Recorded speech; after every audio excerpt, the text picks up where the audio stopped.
খুব লাকি জানো, তোমাকেও এতটা ভালোবাসে। শোনো, আমার বউকে না তোমার কোনো জ্ঞান দিতে হবে না।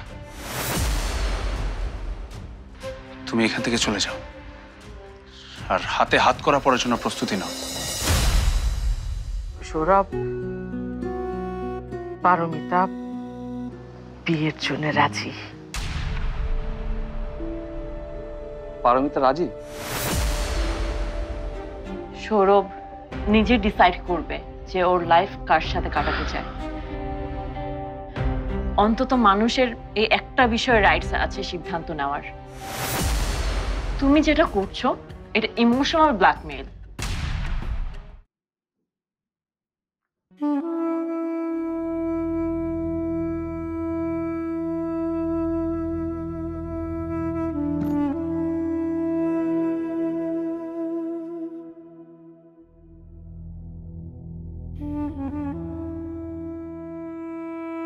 তুই এত আনলাকি কেন দিদি? কেউ ভালোবাসলো না তোকে। ভেবেছিলি সৌরভ বোধহয় তোকে ভালোবাসবে, কিন্তু ও তোকে ফ্রেন্ড ছাড়া অন্য কিচ্ছু ভাবে না। তোর প্রতি ওর কোনো ফিলিংসই নেই।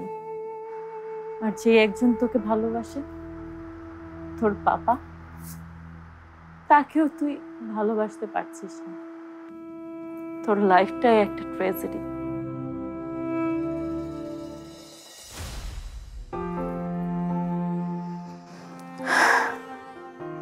পালিয়ে যা রিয়া, পালিয়ে যা সবার কাছ থেকে, সব মেমোরি থেকে, সব ফিলিংস থেকে দূরে, অনেক দূরে, যাতে কোনোদিন এই মানুষগুলোর মুখ তোরা দেখতে না হয়। পরিচিত কোনো শব্দ, কোনো গন্ধ, কোনো ছোঁয়া যাতে তোকে পেতে না হয়। পালিয়ে যা, পালিয়ে যে নিজের মতো করে বাঁচ রিয়া।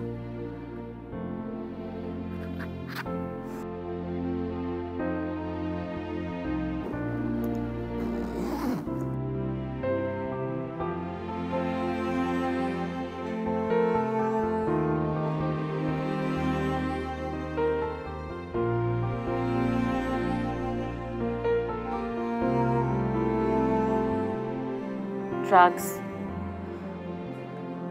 কি ভয়াবহ একটা জিনিস। এই ড্রাগস যে কারো লাইফ হেল করে দিতে পারে।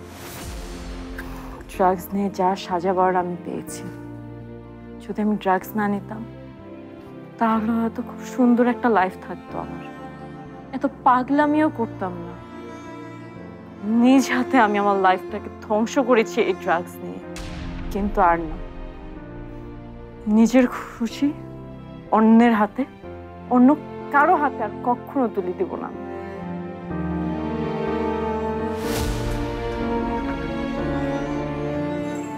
আজ, এখন, এই মুহূর্ত থেকে শুধু নিজের জন্য বাঁচবো, শুধুই নিজের জন্য। কংগ্রেচুলেশন মিস্টার আরমান, যতটুকু বুঝেছি আপনি বাবা হতে যাচ্ছেন।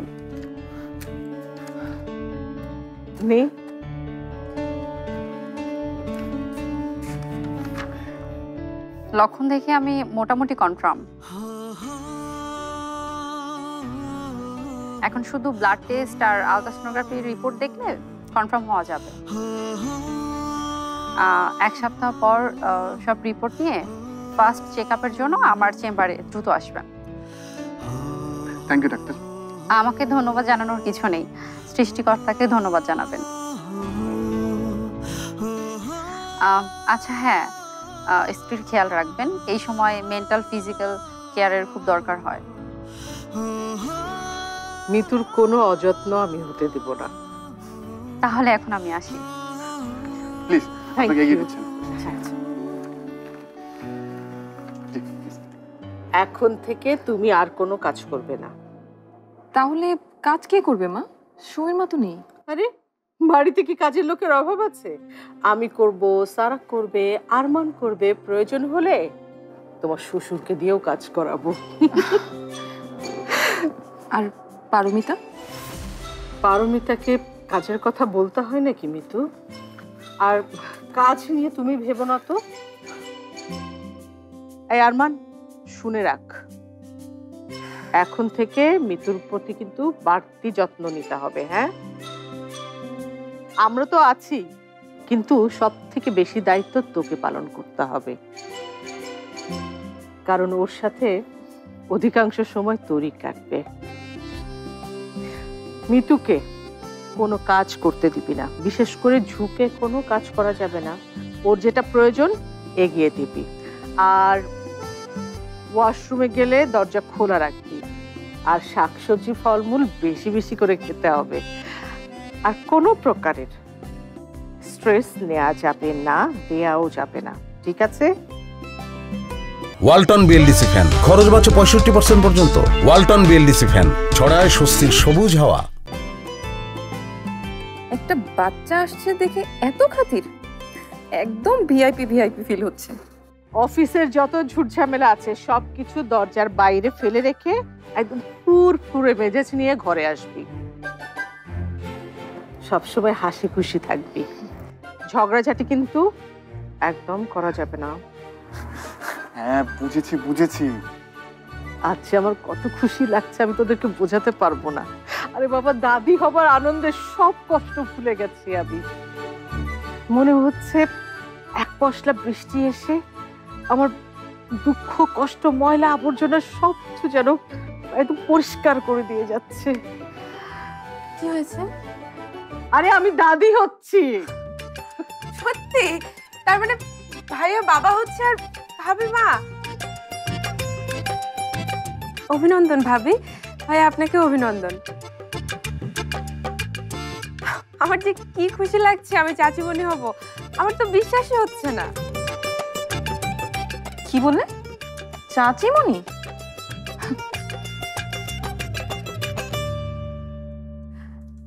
সরি, আমি আসলে কথায় কথায় বলে ফেলেছি। আমার তো মনেই থাকে না যে ইরফান শুধু নেই সেটা না পারমিতা, তুমি ইরফানের কেউই হও না। আর মা তোমাকে মেয়ে বলুক আর যাই বলুক, তুমি আমার সন্তানের কেউ হও না। কি বলেছি? ঝগড়াঝাটি আর করা যাবে না। কিন্তু মা। আহা আরমান, আমি কথা বলছি তো। এত বড় জ্যাকপট জিতে গিয়েছি আমি, পারমিতাকে খোঁচা দিয়ে কথা বললেও আমাকে কেউ কিছু বলবে না। Wow Mitu, well done. Mitu, তুমি আর কোনো কিছু নিয়ে চিন্তা করবে না মা। তোমার যা লাগবে আরমানকে বলবে, আর আরমান যদি না থাকে আমাকে বলবে। কিন্তু তুমি শুধুমাত্র তোমার শরীরের যত্ন নেবে, খেয়াল রাখবে। আপনি কেন করবেন মা? পারমিতা আছে না? মানে ও তো আমার ছোট বোনের মতো, আমার যখন যা লাগবে পারমিতাই সব করে দিবে। বোঝেন না ব্যাপারটা? অবশ্যই আমি আপনার খেয়াল রাখবো, যাওয়ার আগে পেয়ে যাবে। আমি কিন্তু সকালে মিতুর সাথে কথা বলেই এমনটা আন্দাজ করেছিলাম। শুধুমাত্র ডাক্তার আসার অপেক্ষাতে আমি নিজেকে আটকে রেখেছিলাম। এখন তো সবকিছু জেনে গেলাম। আমি কিন্তু কথাটা তোর বাবাকে পর্যন্ত বলিনি। আমি চাই আগে তোর বাবাকে বলবো, তারপর অন্যান্য আত্মীয় স্বজনকে। হ্যাঁ, আমি যাই, উপরে যাই, খেয়াল রাখতে হবে। বাইরের পোশাকে একদম আমার কাছে আসবে না। আগে হাত মুখ ধুয়ে এসো, তারপরে। না হলে কখন কি ভাইরাস এসে পড়ে কে জানে। আমি তো ভুলে গিয়েছিলাম। আচ্ছা ঠিক আছে, তোমার কথা বলো, আমি আসছি এখনই।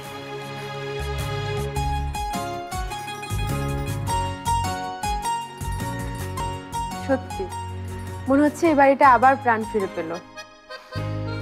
আর সেই সাথে তোমার আশার গুড়েও বালি পড়লো। মানে প্রথমে তুমি ভেবেছিলে এই বাড়ির ছেলেকে ভুলিয়ে ভালিয়ে বিয়ে করে এই বাড়ির মালকিন হবে, কিন্তু সেটা তো কোনোভাবেই হলো না। ইরফানকেই মরতে হলো। আর তারপর ভাবলে এই বাড়ির বউ হয়ে না হোক, মেয়ে হয়ে সবকিছু নিজের করে নেবে। মায়ের দুর্বলতার সুযোগ নিয়ে সেটা তো তুমি করেই ফেলেছিলে, কিন্তু এখন তো আর সেটা হবে না।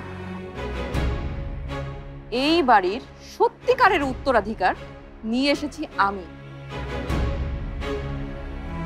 এতদিন সবাই আমাকে অনেক অপমান করেছে, আর এখন আমার কথায় উঠবে আর বসবে। তোমাকে তাড়াতে এখন আমার জাস্ট একটা মুহূর্তই যথেষ্ট। কি বোঝো না এই ব্যাপারটা? এই বাড়ির সবাই আপনাকে আদর যত্ন অনেক আগে থেকেই করতো।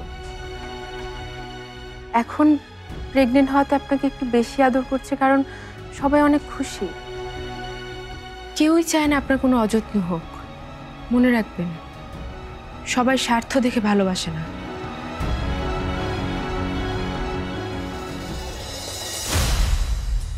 সবাই স্বার্থ দেখে, আর আমিও দেখব। তুমি শুধু তাকিয়ে তাকিয়ে দেখো পারমিতা, এই অস্ত্র আমি কিভাবে কাজে লাগাই।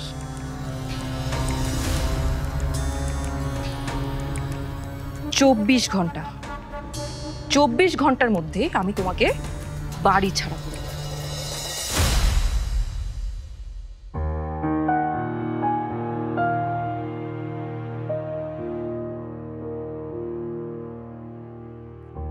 কিরে ছোটন, কিছু বলবি? তুই কি পারমিতার বাড়িতে যাচ্ছিস?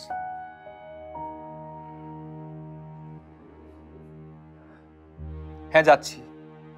আবার কান্নাকাটি জেদ করে কোনো সিন ক্রিয়েট করার আগে তোকে একটা কথা বলতে চাই। তার আগে তুই আমার কথা শোন। আমি রিয়া আপুকে কথা দিয়েছি যে আমি এমন কিছু করব না যাতে তোর উপর চাপ পড়ে। সো চিন্তা নেই, আমি আমার কথা রাখবো। যাক, তাও ভালো। এটা পারমিতাকে দিস। বাহ, তো কি বানিয়েছিস? সিক্রেট। শোন না, পারমিতার সাথে অনেক খারাপ ব্যবহার করেছি আমি। সরি তো আর বলতে পারলাম না। তুই এটা পারমিতাকে দিয়ে দিস, তাহলেই আমার সরি বলা হয়ে যাবে। দে। তা আমার এত জেদি বোনটা হঠাৎ করে এত সুইট হলো কিভাবে? রিয়া আপু বলেছে, জেদ করে মানুষ শুধু নিজের ক্ষতি ডেকে আনে। ও বাবা, তুই কি রিয়ার সব কথা আজকাল শুনিস নাকি? আর তো কথা হবে না, দেখাও হবে না, তাই তার কথাগুলো এখন না হয় একটু মানি। কেন? আর দেখা হবে না কেন? রিয়া আপু ফোন করেছিল, কাল সকালের ফ্লাইটেই সে দেশের বাইরে চলে যাচ্ছে,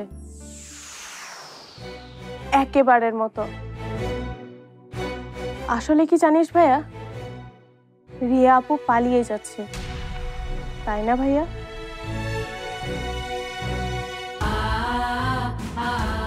আমি এখন একটু বেরোবো, রিয়া আপুর সাথে একটু দেখা করে আসি। বুঝতেই তো পারছিস, এটাই তার সাথে আমার শেষ দেখা।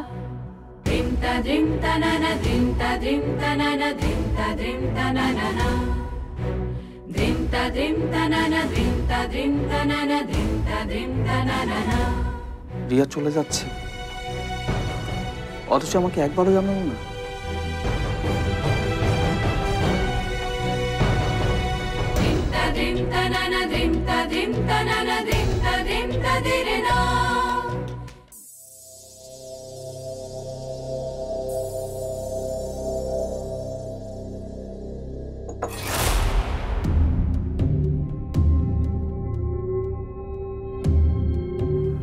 মনে হচ্ছে ঘড়ির কাঁটা নড়ছেই না, কখন যে ইরফানের রিপোর্টটা পাবো।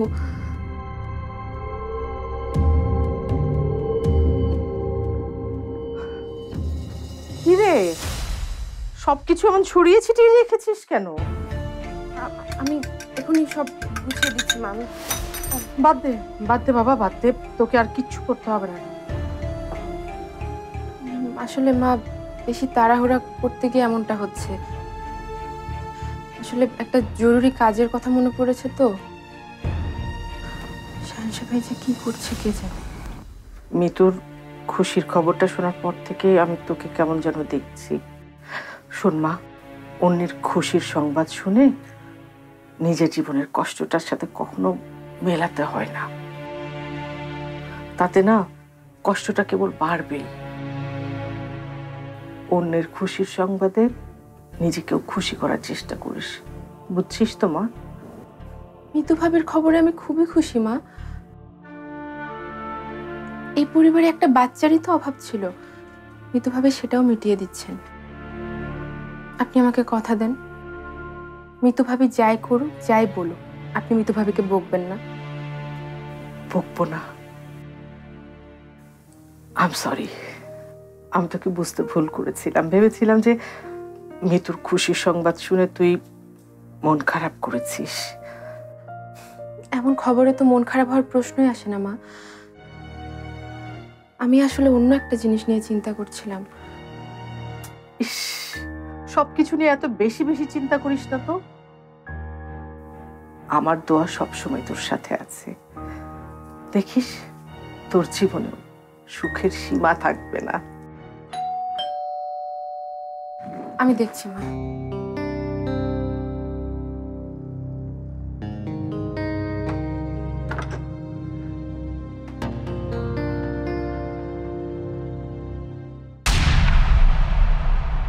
আপনি কি অপরাধ বোধ থেকে এতদিন নিজের কাছে আমাকে রেখে দিয়েছিলেন? আমি ইরফানকে পাইনি বলে সেই জায়গায় সৌরভকে বসিয়ে নিজের সাথে নিজের বোঝাপড়া করতে চাচ্ছেন আপনি? আন্টি, আমি পারমিতাকে বিয়ে করতে চাই না।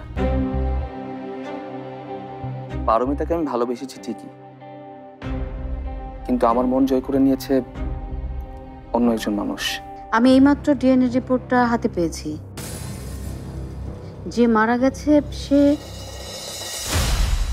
আগামীকাল রাতেই তোকে একেবারে শেষ করে দেওয়া হবে, সেই সাথে সব প্রশ্নের উত্তরও পেয়ে যাবি।